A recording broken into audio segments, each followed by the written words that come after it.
Picture this all too familiar scenario. You're already running late, a precious coffee in hand, and you're mentally preparing for the day ahead. You're ready to go, eager to get on the road.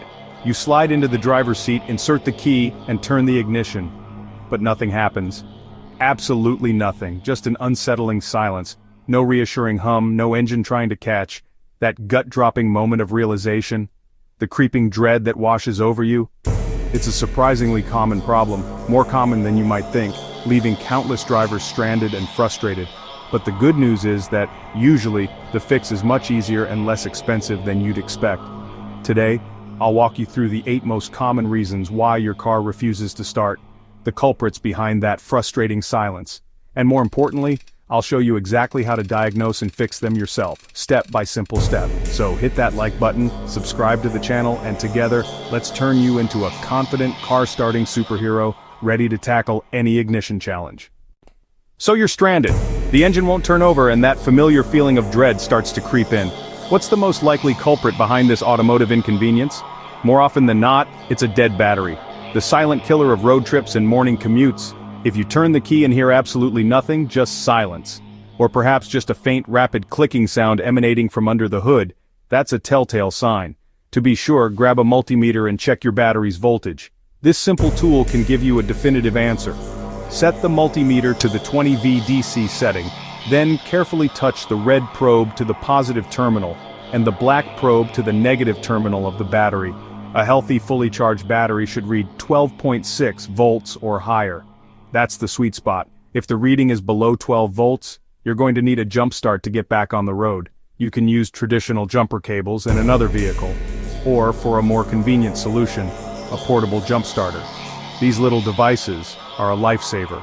After the jump start, drive your car for at least 30 minutes to allow the alternator to properly recharge the battery. However, if the battery dies again shortly after, it's a clear sign that it's time to invest in a new battery. To avoid future headaches, always keep a portable jump starter in your car's trunk. It's a true lifesaver and a small price to pay for peace of mind on the road. Battery's good, but still no start? Check the terminals. Corrosion or loose cables block power. Look for white or blue powder or wiggle the cables. If they move, they're too loose. Disconnect, clean with a wire brush or baking soda and water, then reconnect tightly. This quick fix often brings your car back to life. Comment if this solved your problem. First, let's check the basics. Battery and cables are fine. We want to make sure that the issue isn't simply a dead battery or loose connection. A multimeter can quickly tell you if your battery is holding a charge. But what happens when you turn the key? Do you hear a single loud click emanating from under the hood? This is a classic symptom. Or perhaps a series of rapid clicks, almost like a machine gun firing. This usually indicates the starter isn't getting enough power to fully engage. In either case, that's likely a bad starter motor. The solenoid might be sticking, or the motor itself could be failing internally. Try this, a simple trick that might just get you back on the road. First, locate the starter. It's usually tucked away, near the engine transmission connection. Look for a cylindrical motor bolted to the engine block.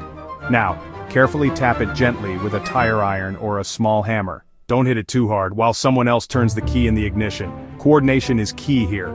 If it starts right up, your starter is definitely failing. Replace it as soon as possible. It's living on borrowed time. This is only a temporary fix to get you moving and to a repair shop. Like and subscribe for more DIY car tips and tricks to keep your ride running smoothly. Don't ignore a failing starter. It's a warning sign that something is about to give. It won't last long and you don't want to be stranded. No crank, no click, but your radio or headlights work? Suspect the ignition switch. If dashboard lights flicker or only work when you jiggle the key, the switch is likely worn out. Replacing it can be tricky, but diagnosing it is half the battle. If your car only starts when you hold the key just right, this is your culprit. Share your ignition switch stories below. Engine cranks but won't start? Don't overlook the obvious. Fuel. Fuel gauges can lie if the sending unit fails. Add a gallon or two and try again. Listen for a faint hum from the fuel pump when you turn the key. No hum could mean no fuel or a bad pump. Tag a friend who always runs on empty. Got gas but no start and no hum from the fuel tank? Your fuel pump may be dead. Try tapping the bottom of the tank while someone turns the key. Sometimes it'll run just long enough to get you moving. If this works, replace the pump ASAP. Fuel pumps often fail suddenly, especially on older cars. Like if this trick saved your day. Sometimes a tiny blown fuse is all that's stopping your car. Check your fuse boxes under the hood and near the steering wheel for fuses labeled starter, ignition, ECU, or fuel pump. Replace any blown fuse with one of the same amperage, never higher. A 5-cent fuse could save you a tow. Subscribe for our deep dive on car fuses. Good battery, fuel, and starter, but a flashing key or padlock light? Your anti-theft system may be blocking the start. Try your spare key or hold the fob close to the start button. If the light stays on, the immobilizer may need dealer attention. Share your anti-theft headaches in the comments. There you have it, the top 8 reasons your car won't start and how to fix them. Remember, check battery, cables, starter, ignition switch, fuel pump, fuses, and anti-theft. Most no starts come down to these basics. Save time, money, and stress by troubleshooting yourself. Like, share, and subscribe for more car-saving tips. Tell us in the comments, which fix got you back on the road?